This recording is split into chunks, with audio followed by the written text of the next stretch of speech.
I loved what John Leonard, who used to work for our show, said about you once. He called you Walt Disney's evil twin. Mm-hmm. Do you feel like that? Yes, You I do. do feel a little bit like Walt Disney's evil twin.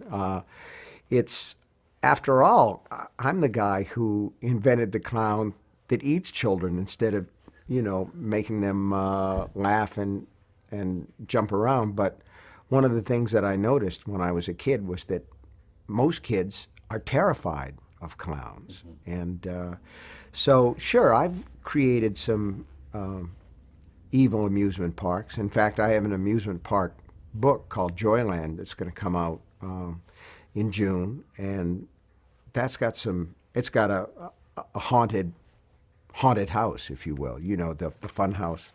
So I'd have to say I've created some dark rides, and so sure. And don't forget, Disney had his Stephen King side. He was the guy who gave us the forest fire that scared all those children when they went to see Bambi. And there's the Evil Queen and Snow White. Do you believe in evil?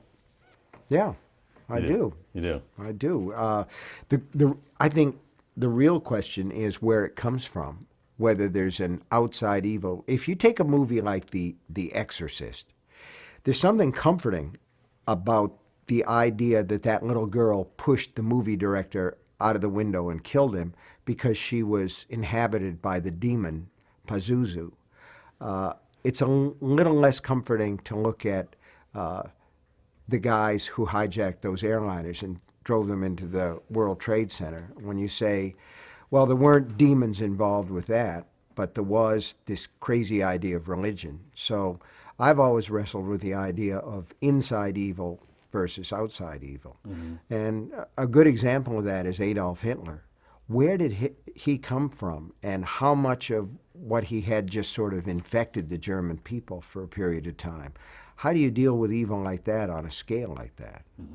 So it's a valid question, but I do believe in evil.